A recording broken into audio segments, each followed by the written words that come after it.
Hi friends, welcome to my channel. তো মামুনি চ্যানেলে সকল বন্ধুদেরকে স্বাগত জানাই। আশা করি সকলেই ভালো আছেন, আমিও বেশ ভালোই আছি।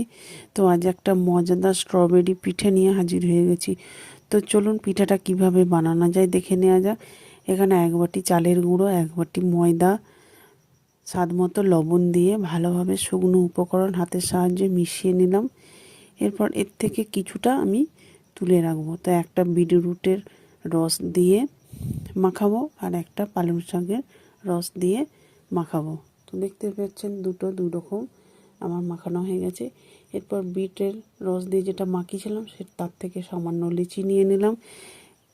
এর ভিতরে নারকেলের পুর দিয়ে দিলাম। তো পুরটা আমি আগে থেকেই বানিয়ে রেখে দিয়েছিলাম। এরপর হাতের সাহায্যে ভালোভাবে দেখুন গোল করে নিচ্ছি যাতে পুরটা বাইরে বেরিয়ে না যায়। এরপর একদিকটা একটু ছুঁচালা করে নিচ্ছি।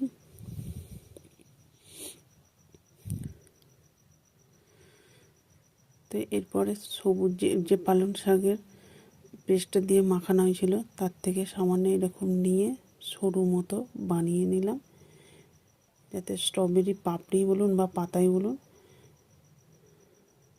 বানিয়ে নিলাম এইভাবে। এরপর একটা টুথপিক দিয়ে দেখুন এইভাবে ডিজাইন করে নিচ্ছি।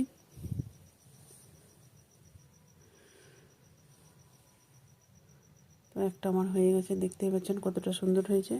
বাকিগুলো আমার সব হয়ে গেছে। এরপর এগুলোকে আমি সিদ্ধ করতে দেবো। একটা ছিদ্রযুক্ত পাত্র নিয়েছি, তাতে রেখে দিলাম। এরপর জল ফুটে গেলে তার মধ্যে থালাটা বসিয়ে দিলাম। এরপর ঢাকা দিয়ে 10 মিনিট রেখে দেবো।